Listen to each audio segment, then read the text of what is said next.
Irmãos, vamos dar continuidade a Levítico, livro de Levítico, capítulo 9.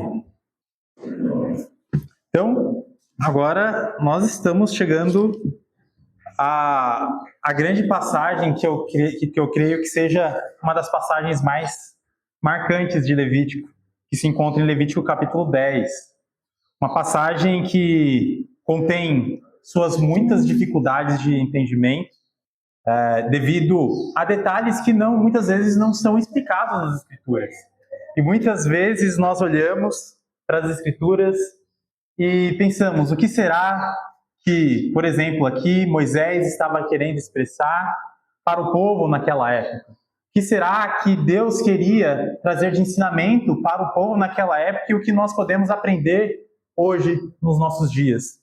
Então, aqui nós estamos num momento crucial, um momento em que agora os sacerdotes têm a oportunidade de cumprir tudo o que eles estavam aprendendo. Nós vimos anteriormente, no início do capítulo 9, que Arão e os seus filhos ficaram na tenda, na porta da tenda, aprendendo a palavra do Senhor, revisando provavelmente a palavra, a lei que Deus havia revelado para eles durante 7 dias. E durante esses 7 dias, Moisés estava intercedendo por eles, fazendo sacrifícios para que Deus estivesse com eles.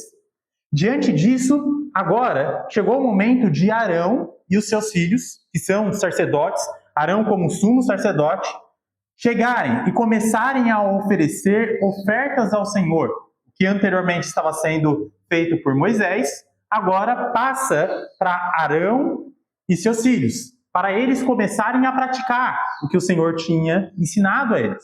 E muitas vezes o que nós gostamos é justamente disso, da prática. Só que a prática da lei, a prática da vontade de Deus, ela deve ser realizada sempre com muito temor a Deus. Porque nós não estamos realizando algo para algum parente ou para um amigo, mas sim para Deus. Então, o que nós vamos ver aqui é a resposta de Deus diante do que está sendo realizado. E depois, vamos ver o que acontece quando a vontade de Deus ela não é realizada da forma que deveria ser realizada. Levítico capítulo 9, eu quero ler com os irmãos, do verso 8 ao 21.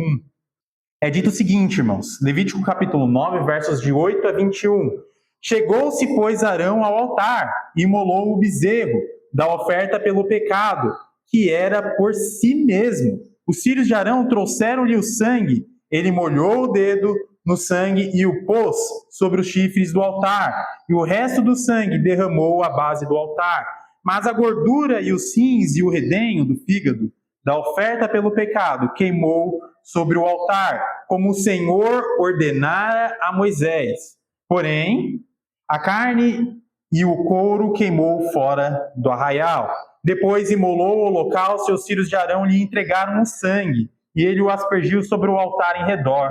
Também lhe entregaram o holocausto nos seus pedaços, com a cabeça, e queimou sobre o altar. E lavou as entranhas e as pernas, e as queimou sobre o holocausto no altar.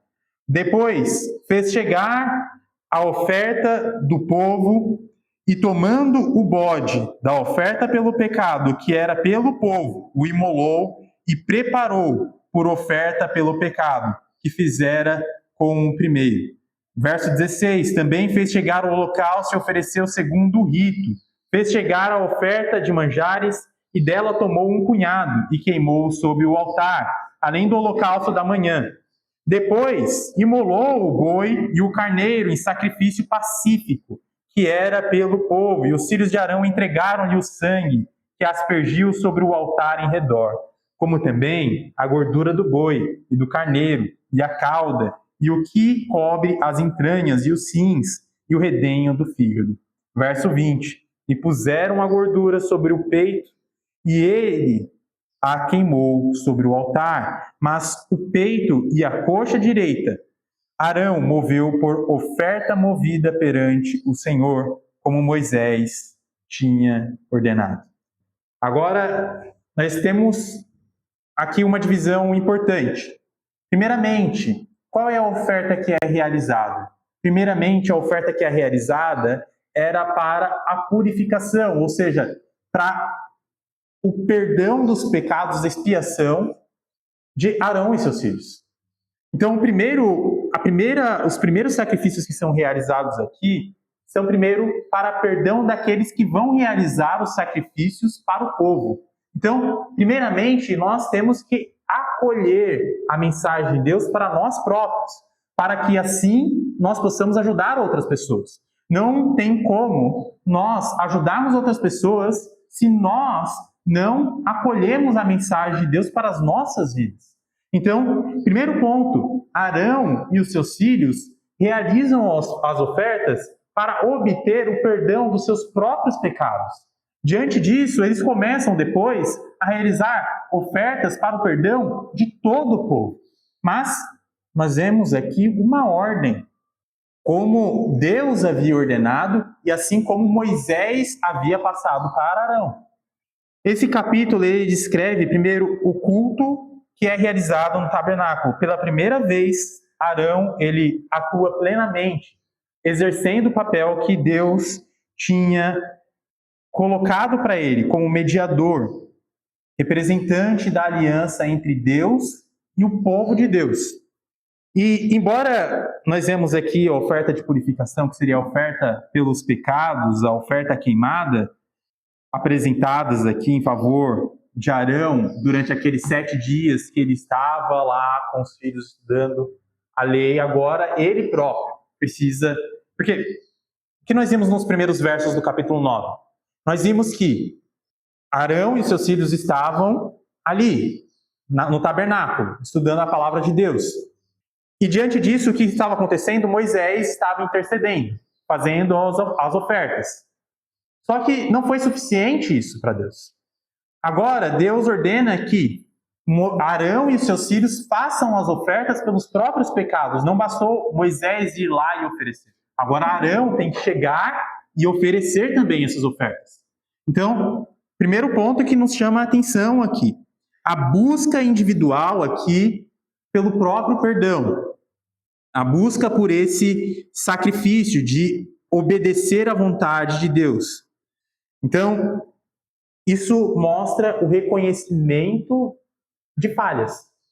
Arão estava ali oferecendo os sacrifícios, reconhecendo que ele era pecador, reconhecendo que ele já falhou diante de Deus, que ele é um ser humano falho.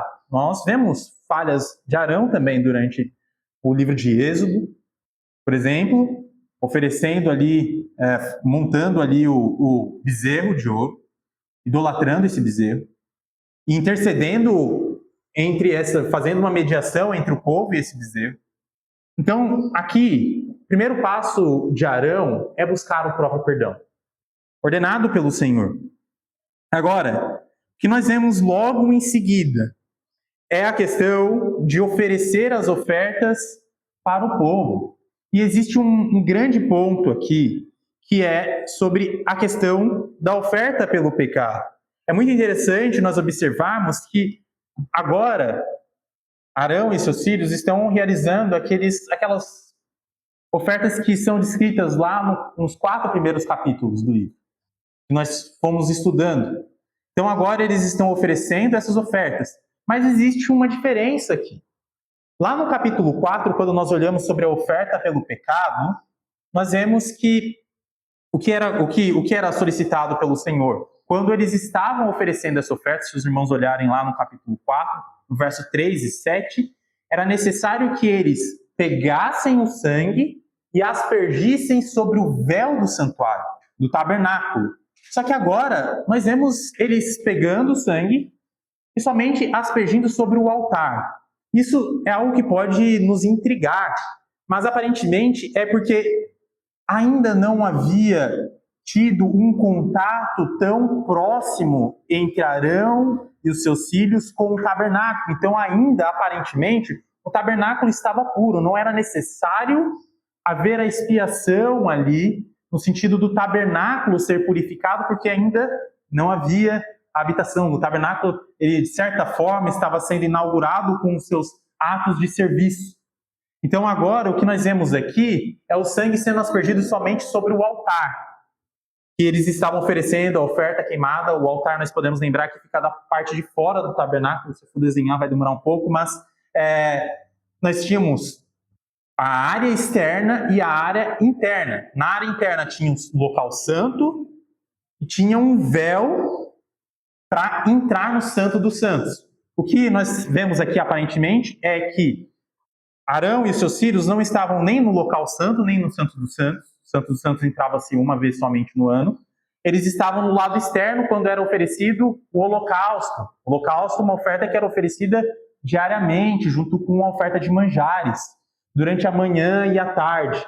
Então, eles estavam ali do lado externo, oferecendo essa oferta ao Senhor, espiando, aspergindo sangue sobre esse altar. E aí, quais são as ofertas que são realizadas aqui? Nós vemos primeiro a oferta de purificação, ou seja, a oferta pelos pecados, para purificar ali o altar que estava sendo oferecido, que iria ser oferecido o holocausto. Aí, logo em seguida, no verso 15, é oferecido o holocausto. O holocausto é aquela oferta que o animal inteiro é oferecido, ele é inteiramente queimado. Nenhuma parte dele é comido pelos sacerdotes. Nenhuma parte dele tem uma participação, apenas nós vimos que a pele é removida. Depois, verso 17, nós vemos a oferta pelos cereais, né, de manjares, que nós vemos justamente sendo oferecida junto com o holocausto, que era algo de costume deles. E depois, por último, nós vemos a oferta pacífica. E aí vem um ponto muito interessante que nós vamos ver lá no capítulo 10, de Moisés se indignando, o porquê Arão e os seus filhos não comeram.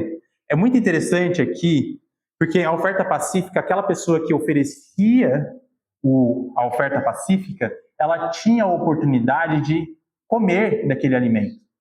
Ali, Moisés vai questionar a questão da oferta pelo pecado, porque existem algumas ofertas. A oferta pacífica, ela era a única oferta que a pessoa que oferecia, que não era sacerdote, a pessoa que tinha um trabalho comum com Deus, não era sacerdote, ela chegava, levava o animal para obter o perdão dos seus pecados, e na oferta pacífica, ela tinha a oportunidade de se alimentar desse animal, junto com o sacerdote que estava oferecendo aquele animal para expiar os pecados da pessoa.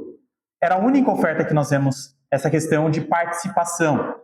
Mas aqui nós não vemos até o momento a questão de Arão e seus filhos comerem desta oferta. Tanto pela oferta do pecado, que era uma oferta que eles tinham o direito de se alimentar dela, quanto pela oferta até aqui pacífica, que eles não se alimentam. Esse é um ponto que nós vamos ver mais adiante. Mas também o que nos chama a atenção aqui, pelo menos particularmente, é a questão que as ofertas que são realizadas aqui, elas parecem ser mais modestas no sentido numeral.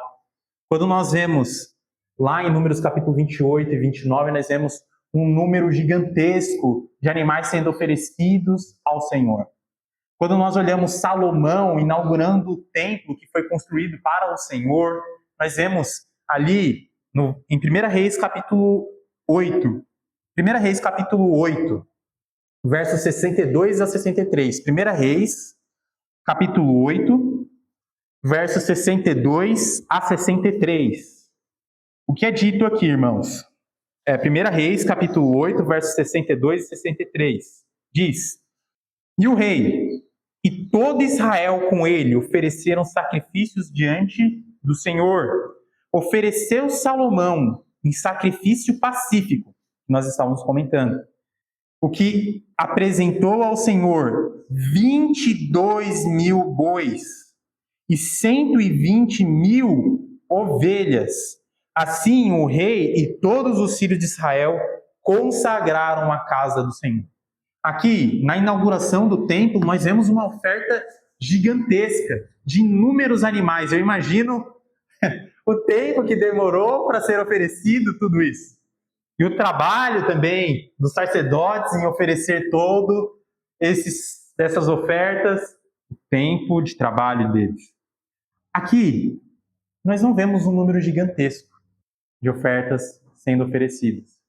Porque aparentemente aqui o foco não é quantidade, mas sim de Arão e seus filhos oferecerem as ofertas que eram necessárias para a expiação do povo, para o perdão do povo. O foco aqui é que todas as ofertas fossem realizadas para que o povo se purificasse, para que o povo tivesse ali uma comunhão com Deus de forma plena e santa, como o Senhor ordena a eles realizar. Então, a oferta aqui não é no sentido como nós vemos de Salomão, que queria ali mostrar alegria, porque Deus deixou ele construir o templo para o seu Senhor, para Deus.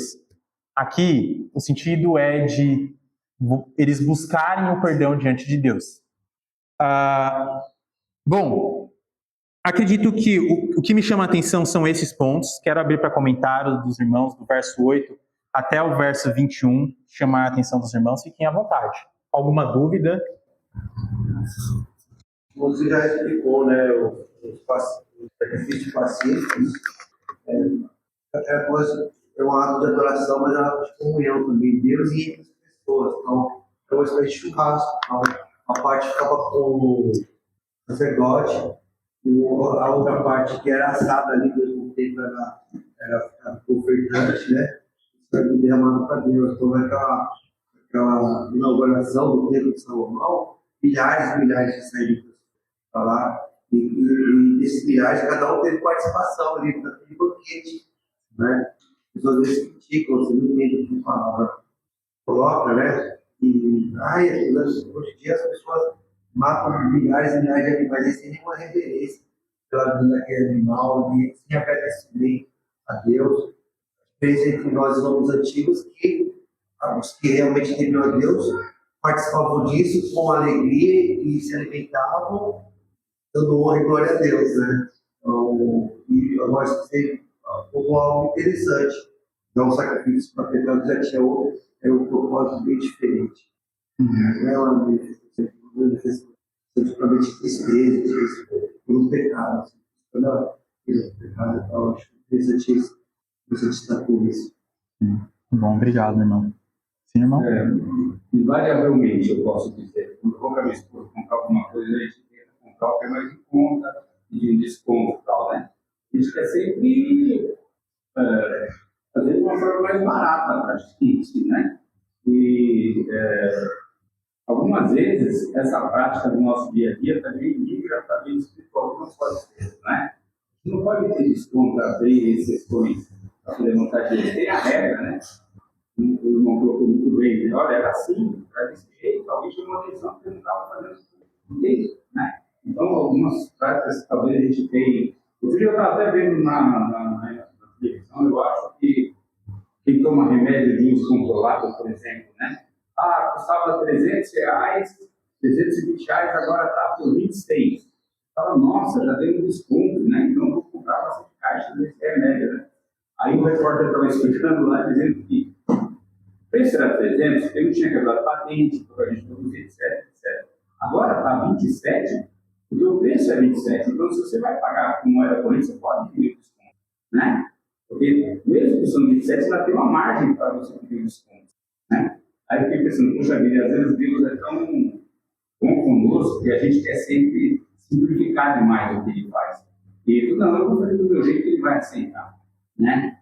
E mostra a vontade e eu abuso, né? É aquilo que dizem, né? Quando você está sempre disposto a ajudar alguém, você não é porque você é bom, é porque você é útil. Só quer te explorar, não é? Da natureza humana fazer isso com o semelhante comigo. Então, às vezes a gente tem que se virar, a gente tem que ouvir a palavra de Deus, né? Ter mais atenção, meditar, orar. Está delineando agora para que Deus abra os nossos olhos de forma mais efetiva. Obrigado. Muito obrigado, irmão. Muito bom, muito bom. Mais algum comentário ou dúvida? Obrigado pelos comentários, irmãos. Qualquer coisa, os irmãos podem interromper. Aqui também chama a atenção que não é oferecido, por exemplo, a questão da oferta da restituição, que é lá do capítulo 5 ali, fala sobre a questão de oferecerem a oferta de restituição quando, por exemplo, existe um roubo ou algum tipo. Isso mostra que o objetivo ali era, de forma geral, buscar o perdão. de forma geral, buscar a comunhão, como o irmão comentou. E agora, nos versos seguintes, nós vamos poder ver aqui, do verso 22 ao 24, para finalizar esse capítulo 9, é dito o seguinte, irmãos. Depois, Arão levantou as mãos para o povo e o abençoou, e desceu havendo feito a oferta pelo pecado, e o holocausto, e a oferta pacífica. Então, entraram Moisés e Arão na tenda da congregação. Saindo, abençoaram o povo, e a glória do Senhor apareceu a todo o povo. Eis que saindo fogo diante do Senhor, consumiu o holocausto e a gordura sobre o altar. O que vendo o povo, jubilou e prostrou-se sobre o rosto. Irmãos, aqui nós vemos o ponto, acho que o ápice, né, o que alguns chamam, né, do teatro, o clímax da história. Diante de todas as ofertas que foram realizadas. Agora, o que aconteceu? Arão levantou as mãos para o povo e abençoou o povo. Aqui, nós podemos imaginar, talvez, Arão falando o que ele falou em Números capítulo 6.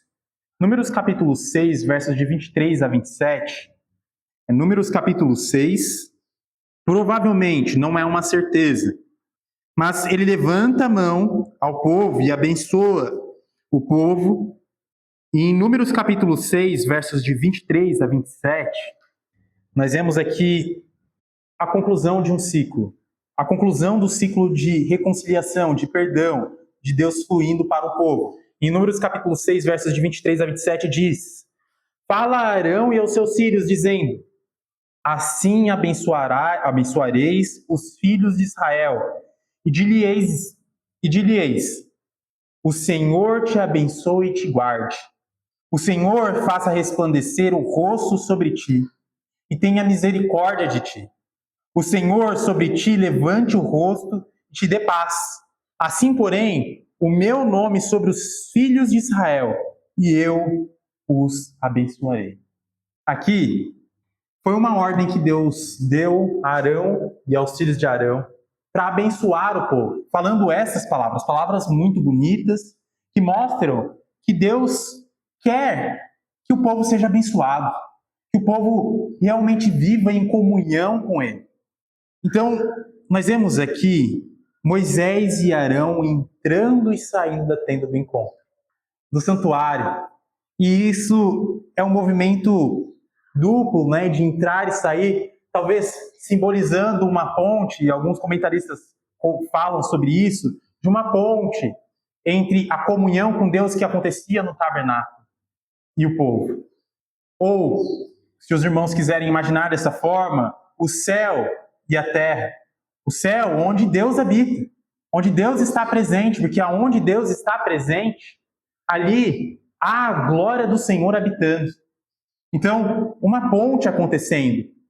Arão com Moisés e seus filhos entrando na tenda, abençoando o povo, orando ali.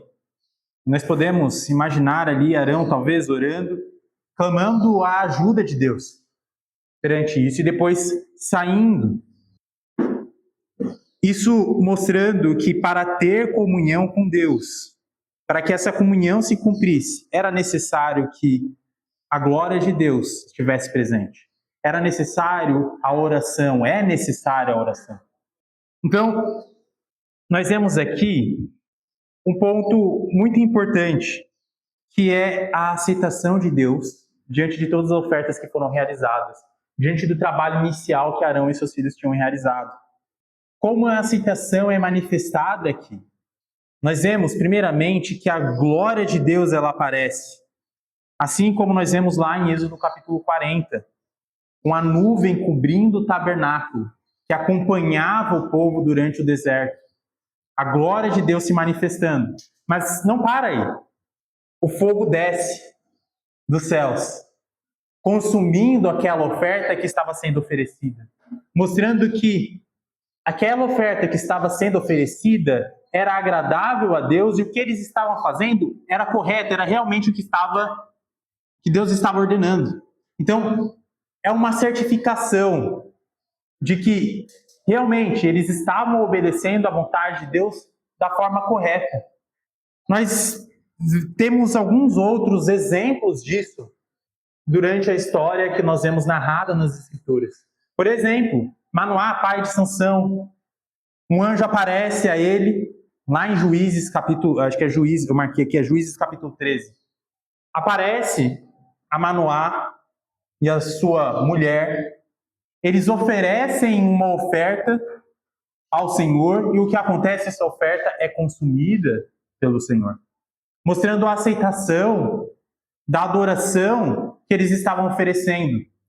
Nós vemos também Salomão, acontece a mesma coisa em 2 Crônicas, capítulo 7, verso 1, quando ele está oferecendo a oferta ali sobre o templo que estava sendo inaugurado.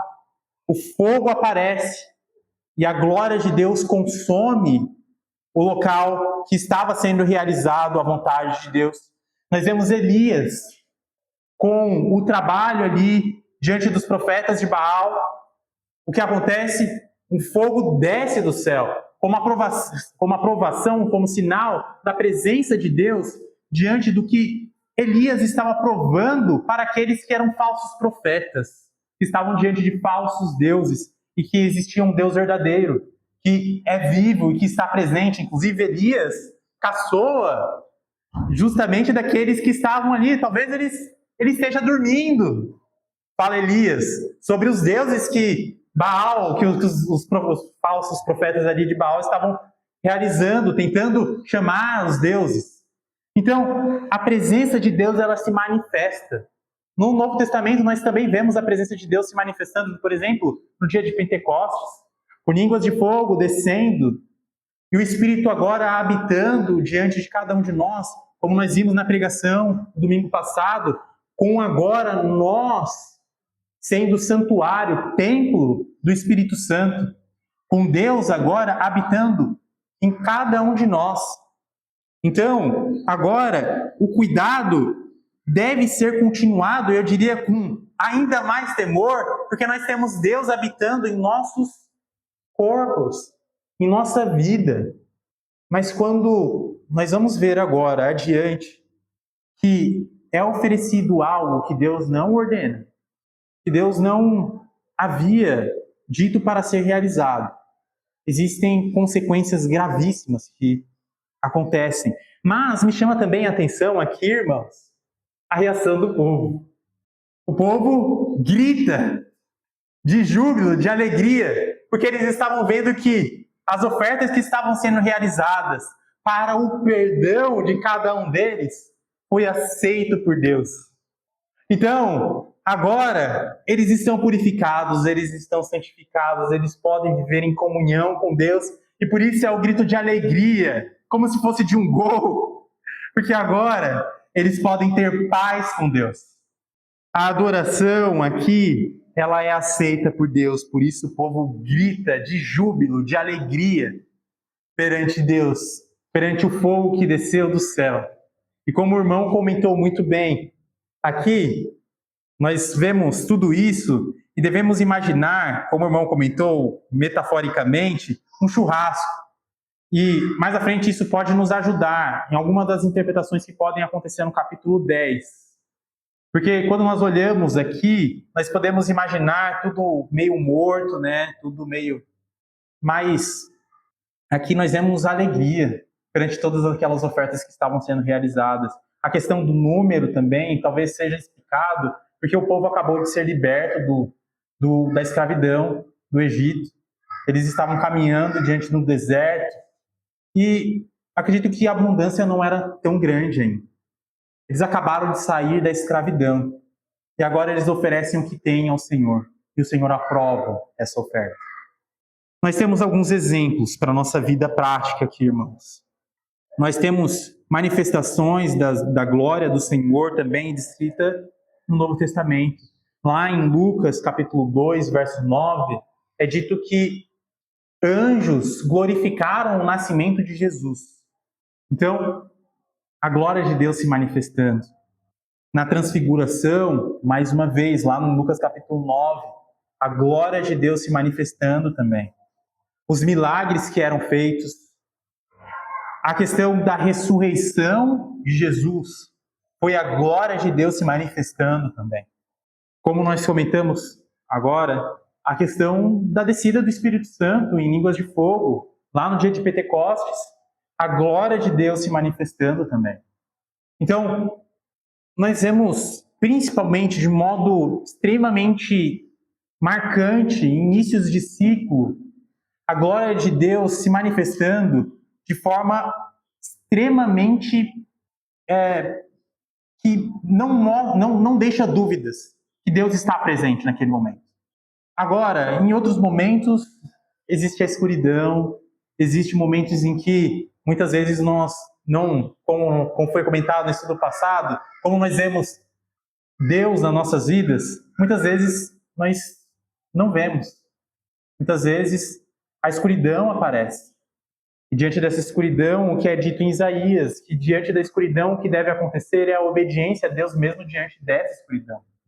Mas nós estamos falando de um início de ciclo. A glória de Deus se manifestando de forma totalmente convincente. Bom, nós devemos lembrar o que é dito em Hebreus capítulo 12, verso 28 e 29, que Deus é fogo consumidor. E diante disso, nós temos algumas passagens que são interessantes. Por exemplo, Apocalipse capítulo 21, irmãos. Apocalipse capítulo 21, verso 23. Irmão Everton, pode fazer a leitura para a gente, por favor? Apocalipse 21, verso 23. A cidade não precisa nem do sol, nem da lua, para lhe darem claridade, pois a glória de Deus a iluminou e o Cordeiro é a sua lâmpada. Perfeito. Obrigado, irmão. Essa passagem, ela mostra de forma muito clara que o que nos mostra a glória de Deus, de forma... É claro, nós vemos a glória de Deus na criação, como nós vemos, inclusive, sendo descrito nas Escrituras, em Romanos. Mas a maior glória de Deus é a manifestação dele próprio. A manifestação da luz que Jesus demonstrou aqui neste mundo, vindo a este mundo. Então, a glória da face do Senhor é a maior glória que nós podemos ter contato. A vida do Senhor sendo manifestada neste mundo foi a maior glória que a humanidade já viu. Agora, irmãos, antes de iniciarmos o capítulo 10, quero abrir para comentários que os irmãos viram aqui e acharam interessante desse verso 22 em diante do capítulo 9. Tenham à vontade, se os irmãos tiverem um comentário.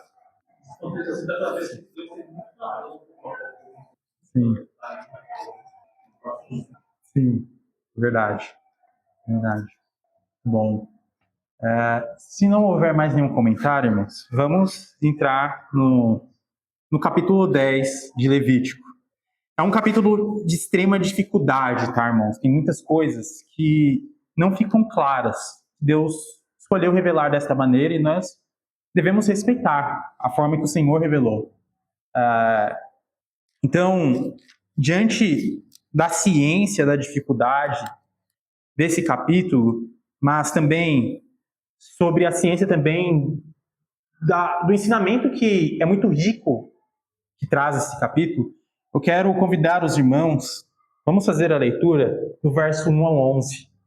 Do verso 1 ao 11 do capítulo 10 de Levítico. Nadab e Abiú, filhos de Arão, tomaram cada um o seu incensário e puseram neles fogo, e sobre este incenso e trouxeram fogo estranho perante a face do Senhor, o que lhes não ordenara.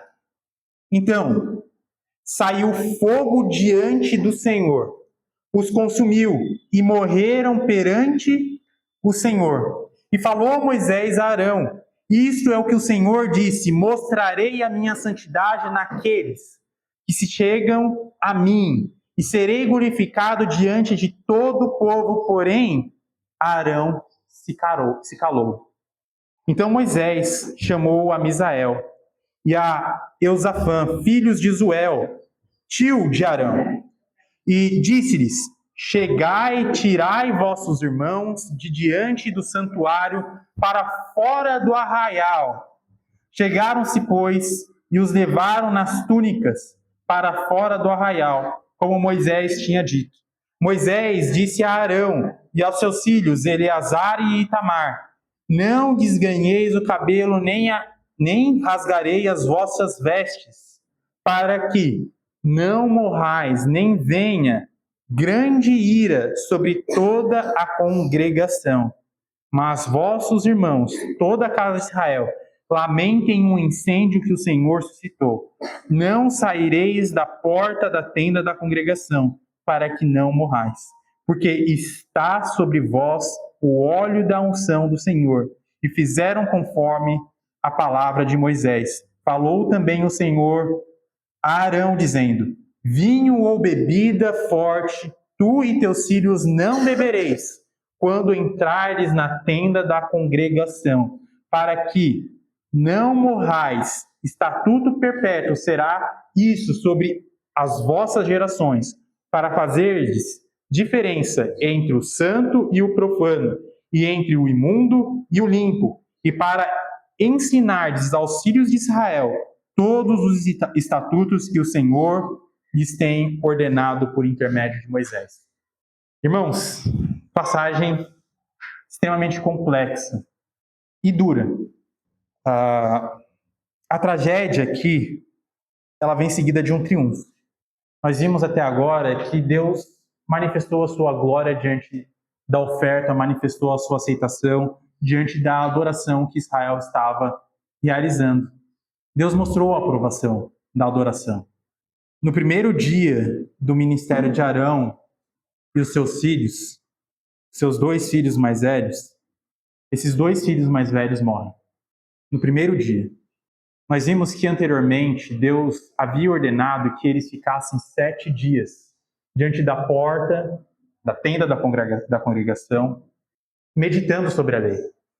E Moisés estava intermediando, mostrando o que eles deveriam fazer. E agora o que nós estamos vendo nesse contexto de Levítico capítulo 10 é que Nadab e Abiú, os filhos de Arão, eles oferecem um incensário, um fogo estranho perante o Senhor.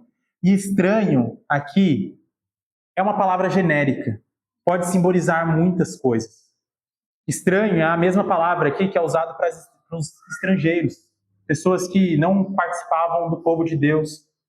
Então, pode simbolizar algo que não faz parte do que Deus ordenara, e é o que é dito logo em seguida no verso. Eles trouxeram fogo estranho, e aí Moisés, na escrita dele, inspirado pelo Espírito Santo, ele é muito claro que Deus não ordenara. Então, eles foram oferecer adoração. Uma adoração que anteriormente o incensário era algo utilizado nas ofertas que eram feitas. Nós vemos isso nos primeiros capítulos de Levítico. Mas acho que a especulação aqui do que diferenciava esse incensário não é a questão. A questão é que eles ofereceram uma oferta que Deus não havia ordenado que eles realizassem. Porque todas as ofertas que eles deveriam realizar já haviam sido feitas e já havia sido mostrado, Deus já havia mostrado a aprovação dele ao consumir todas aquelas ofertas. Então, no capítulo 8, vamos relembrar, nós vimos a consagração. No capítulo 8, nós vimos ali os sacerdotes sendo santificados, vestindo as roupas. No capítulo 9, nós vemos a inauguração de tudo isso, com as ofertas sendo oferecidas, com a intermediação para que o povo fosse perdoado. No capítulo 10, nós vemos a profanação. Nós vemos aquilo que era sagrado. O que é o sagrado? Aquilo que não é comum. Aquilo que é dedicado exclusivamente ao Senhor, se tornando comum. Isso é profanação. Nós estudamos isso nos primeiros capítulos de Levítico. Nós vemos a quebra do protocolo que Deus havia estabelecido e a santidade que Deus havia ordenado sendo quebrada.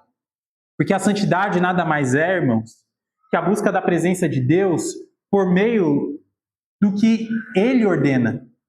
O realizar da vontade de Deus é a santificação.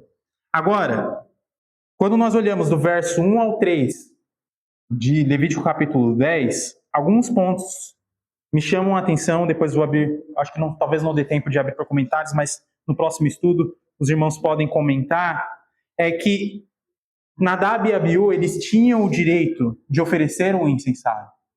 Eles tinham o direito de oferecer a oferta ao Senhor, porque eles eram sacerdotes.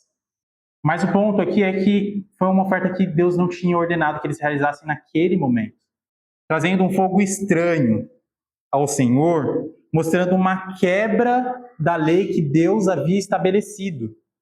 Então, aqui nós vemos uma inversão. Enquanto o fogo anteriormente foi para mostrar a aprovação, lá no capítulo 9, no final do capítulo 9, agora nós vemos o fogo mostrando a rejeição. O mesmo fogo que veio para aprovação, agora vem para rejeição. Então, isso quebra com muito do pensamento liberal que está presente nos nossos dias, que Deus não traz juízo. Que Deus, ele encoberta os pecados no sentido de não trazer pena diante desses pecados. Mas aí nós vamos para o Novo Testamento e nós vamos ver um ponto muito interessante. Mas vamos por partes. Saiu o fogo do Senhor. Exatamente a expressão de Levítico capítulo 9, verso 24. Aquele mesmo fogo que mostrou a aprovação agora mostra a rejeição. E a reação de Moisés explica o ponto principal aqui do porquê Deus matou esses dois sacerdotes. Moisés diz: eu tenho de ser santificado por aqueles que estão próximos de mim. Ou seja, Deus tem que ter o seu nome santo e puro diante de todos. E a santidade de Deus é o que mostra muitas vezes a sua glória. Quando a santidade de Deus é afetada, muitas vezes o nome de Deus está em jogo. E o que Deus faz aqui é mostrar que o nome dele é santo e que ele não deve ser misturado com as práticas comuns deste mundo. Então, o que Deus faz aqui é santificar o nome dele. É mostrar que o nome dele é santo e o que deve ser realizado por ele, a ele, também deve ser santo. Mais uma vez, reforço, irmãos. Quando nós olhamos para as adorações que são feitas, quando nós realizamos adoração a Deus, nós não estamos realizando algo para uma pessoa, um parente ou qualquer pessoa comum, nós estamos realizando para Deus. É muito importante nós termos isso em mente. E o temor a Deus é a grande chave aqui. Nós vamos ver no final do capítulo 10 que Arão é questionado por não comer a oferta que deveria ser comida, e Arão fala que não comeu por medo, por temor. E é o que acontece. Aí Moisés se satisfaz com a resposta de Arão. Porque é melhor a pessoa ter temor a Deus do que sair fazendo as coisas de qualquer forma. É melhor a pessoa ter temor a Deus e ter cuidado no que faz, ou muitas vezes ter um receio e se privar, muitas vezes, de determinadas atitudes e não realizar, do que sair realizando as coisas como se fossem coisas comuns. Não é isso que Deus quer. Então, a obediência aqui ela é o grande ponto e o silêncio de Arão. Eram os filhos dele que haviam morrido ali. Mas o respeito a Deus é maior do que o amor dele pelos filhos. Que ensinamento, irmãos. Que transformação desse homem. Um homem que praticou idolatria no passado, agora vê a morte dos seus filhos perante os seus próprios olhos e não questiona isso. Não questiona no sentido de vir e reclamar sobre Deus, sobre o que Deus havia realizado. Moisés explica que o nome de Deus tem que ser santo e ele se cala. Ele não questiona. Nós podemos lembrar de Jó, perante a morte de muitas pessoas próximas dos seus filhos. O que ele fala? A Deus, Deus me deu tudo. Nu vim à terra e nu voltarei. É o entendimento que aparentemente Arão tem aqui. Deus deu os meus filhos. E Deus pode tirar de mim os seus filhos. porque o nome de Deus está acima de qualquer outra coisa. Esse é o amor prático, irmãos. Esse é o amor prático sendo demonstrado por Arão, mostrando que ele tem amor a Deus acima de todas as coisas, inclusive dos seus filhos, que é um mandamento do Senhor. Muitas vezes somos tentados a pecar sobre essa questão, quando nós temos pessoas próximas de nós, somos tentados muitas vezes a colocar essas pessoas em locais indevidos. Muitas vezes de amor maior sobre essas pessoas do que a Deus. E o primeiro ensinamento que eu vejo aqui, irmãos, é que Arão, ele colocou o amor de Deus, o amor a Deus, acima disso. Irmãos, vou parar aqui no verso 3 de Levítico capítulo 10. Nos próximos versos nós continuamos no próximo estudo. Agradeço aos irmãos pela paciência, temos muito o que comentar ainda sobre esse capítulo. Que Deus nos abençoe, irmãos.